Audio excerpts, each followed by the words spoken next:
ഇനി നെക്സ്റ്റ് എന്ന് പറഞ്ഞാൽ ഞങ്ങൾക്ക് ഒരു ഡാറ്റ സെറ്റ് ഇമ്പോർട്ട് ചെയ്യണം. അപ്പോൾ എൻ്റെ കയ്യിൽ ഓൾറെഡി ഒരു ഡാറ്റ സെറ്റ് ഉണ്ട്. അത് ഞാൻ ഇമ്പോർട്ട് ചെയ്യാൻ വേണ്ടി ഞങ്ങൾ ഓപ്പൺ ചെയ്തിരിക്കുന്ന ഫയലിൽ കൊണ്ടുപോയിട്ട് അത് ജസ്റ്റ് കോപ്പി ചെയ്യും. അപ്പോൾ അത് മറ്റേ ജൂപ്പിറ്റർ നോട്ട്ബുക്കിൽ ഇനി നോക്കിക്കഴിഞ്ഞാൽ അതിൻ്റെ ഫയൽസിൽ നോക്കിക്കഴിഞ്ഞാൽ അത് വന്നിട്ടുണ്ട്. ഇനി ഞങ്ങൾക്ക് ആദ്യം കുറച്ച് ഇമ്പോർട്ട്സ് ചെയ്യണമല്ലോ, നംപൈയും പാണ്ടാസൊക്കെ. അപ്പോൾ അതിന് ഒരു മാർക്ക് ഡൗൺ ഒരു ഹെഡിങ് പോലെ കൊടുക്കണതാണ് ഇമ്പോർട്ട്സ് എന്ന് പറഞ്ഞിട്ട്. അപ്പോൾ അത് കൊടുത്തു കഴിയുമ്പോൾ ഒരു കോഡ് സെറ്റ് ആഡ് ചെയ്യണത് import NumPy as an P, പിന്നെ പാണ്ടാസ്. അത് കഴിയുമ്പോൾ ഞങ്ങൾക്ക് മാറ്റ് പ്ലോട്ട് ലിബ് വേണം, അതിൻ്റെ ആ പൈപ്പ് പ്ലോട്ട് എടുക്കണമല്ലോ, ആസ് PLT.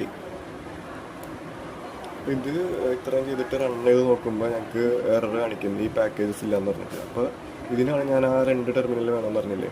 ഈ ഒരു പാക്കേജ് ഞങ്ങൾക്ക് അതിൽ എന്താ പറയുക ഇൻസ്റ്റാൾ ചെയ്യണം. അപ്പോൾ ഓൾറെഡി അതിലെടുത്തിട്ട് പിപ്പ് ഇൻസ്റ്റാൾ നംപൈ എന്ന് പറഞ്ഞ് കൊടുത്താൽ മതി.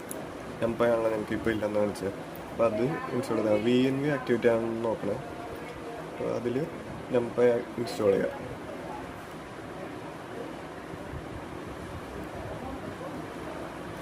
നംപൈ ഇൻസ്റ്റാൾ ആയി കഴിഞ്ഞിട്ട് ഞങ്ങൾ വീണ്ടും അവിടെ പോയിട്ട് റൺ ചെയ്ത് നോക്കിക്കഴിഞ്ഞാൽ അതിൽ കാണിക്കും മറ്റേ പാണ്ടാസ് ഇല്ലെന്ന് പറഞ്ഞാൽ. അപ്പോൾ ഇതേപോലെ തന്നെ നെക്സ്റ്റ് ഇനിയും മാറ്റ് പ്ലോട്ട് ലിബ് ഇല്ലെന്ന് പറഞ്ഞ് കാണിക്കാം. അപ്പോൾ ഞങ്ങൾക്ക് ഇത് രണ്ടും ഒരുമിച്ച് ഇൻസ്റ്റാൾ ചെയ്യാം, ആ 2 പാക്കേജസ് ഒരുമിച്ച് ഇൻസ്റ്റാൾ ചെയ്യാം. അപ്പോൾ പിപ്പ് ഇൻസ്റ്റാൾ പാണ്ടാസും നെക്സ്റ്റ് വരാൻ പോണത് മാറ്റ് പ്ലോട്ട് ലിബാണല്ലോ. അപ്പോൾ അത് രണ്ടും ഈ പാക്കേജസ് ഇങ്ങനെ ഇൻസ്റ്റാൾ ചെയ്യാം.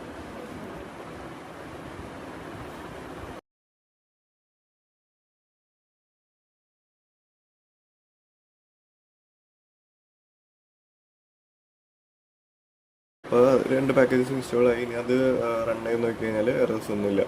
ഇനി ഞങ്ങൾക്ക് ആ ഡാറ്റ ഫ്രെയിം ഞങ്ങൾക്ക് ഇമ്പോർട്ട് ചെയ്യാം, ഡാറ്റ സെറ്റ്. അപ്പോൾ DF = എന്തായിരുന്നു PD.read CV എന്ന് പറഞ്ഞിട്ട് CSV എന്ന് പറഞ്ഞിട്ട് അതിൻ്റെ അകത്ത് ഞങ്ങളുടെ ഫയൽ നെയിം കൊടുക്കുക. ഫയൽ നെയിം കൊടുക്കുമ്പോൾ സെയിം കോപ്പി ചെയ്തിട്ട് കൊടുക്കുക.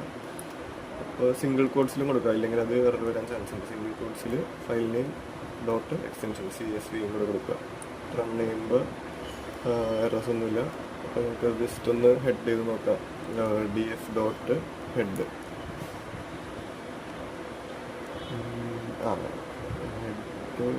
ഹെഡ് ഫങ്ഷൻ ബ്രാക്കറ്റ് ഇടാൻ പറഞ്ഞു, ഹെഡ് ഫങ്ഷൻ മെത്തേഡ്. ഓക്കെ, അത് വർക്കിംഗ് ആണ്, ഡാറ്റ സെറ്റ് ഇമ്പോർട്ട് ആയിട്ടുണ്ട്. ഇനി ഞങ്ങൾക്ക് ബാക്കിയുള്ള ഓപ്പറേഷൻസ് ചെയ്ത് നോക്കാൻ പറ്റും. അപ്പോൾ ഇത്രയും ചെയ്ത് കഴിയുമ്പോൾ സേവ് ചെയ്യണം. സേവ് ചെയ്തില്ലെങ്കിൽ എല്ലാം പോകും. അപ്പോൾ ഇവിടെ സേവ് ബട്ടൺ ഉണ്ട്. ഈ ഇമ്പോർട്ട്സ് എന്ന് പറഞ്ഞാൽ ഞാൻ നേരത്തെ ഹെഡിങ് കൊടുക്കില്ല. അപ്പോൾ ഇങ്ങനെ സെക്ഷനായിട്ട് മെയിൻറ്റെയിൻ ചെയ്യാൻ പറ്റും. അപ്പോൾ അടുത്തൊരു സെക്ഷൻ വരുമ്പോൾ അതിന് ഇതേപോലെ ഒരു ഇമ്പോർട്ട്സ് പോലൊരു സെക്ഷൻ വരില്ല. ഇപ്പോൾ ഡാറ്റ അനാലിസിസ് ആണെങ്കിൽ ഇങ്ങനെ എന്താ ഹാഷ് ഡാറ്റ അനാലിസിസ് എന്ന് പറഞ്ഞ്, ഇപ്പോൾ അനാലിസിസ് എന്ന് പറഞ്ഞ് കൊടുക്കുന്നത് അത് മാർക്ക് ഡൗണിൽ വേണം കൊടുക്കാൻ. മാർക്ക് ഡൗണിൽ കൊടുത്തിട്ട് ഇപ്പോൾ കണ്ട ഇതേപോലെ ഒരു ഡ്രോപ്പ് ഡൗൺ പോലെ ഞങ്ങൾക്ക് സേവ് ചെയ്യാൻ പറ്റും. അപ്പോൾ മെയിൻറ്റെയിൻ ചെയ്യാൻ എളുപ്പമാണ് ഈ ഹെഡിങ് സ്വിച്ച് ചെയ്യുമ്പോൾ. ഇപ്പോൾ എന്തെങ്കിലും അടിച്ചിട്ട് കണ്ട ഇതേപോലെ തന്നെ ഞങ്ങൾക്ക് ഡ്രോപ്പ് ഡൗൺ പോലെ ആയിട്ട് സേവ് ചെയ്യാൻ പറ്റും. അപ്പോൾ അങ്ങനെ ചെയ്ത് കഴിഞ്ഞാൽ ഞങ്ങൾക്ക് വേണമെങ്കിൽ സബ് ഹെഡിങ്ങും ചെയ്യാൻ പറ്റും. ഇപ്പോൾ 2 ഹാഷ് ഇട്ട് കഴിഞ്ഞാൽ അത് സബ് ഹെഡിങ് ആണ്, 3 ഇട്ട് കഴിഞ്ഞാൽ അതിൻ്റെ സബ് അങ്ങനെ ആയിട്ട് വരും. അപ്പോൾ കോഡ് മെയിൻറ്റെയിൻ ചെയ്യാൻ എളുപ്പമാണ് ഇങ്ങനെ മാർക്ക് ഡൗൺ സ്വിച്ച് ചെയ്യുമ്പോൾ.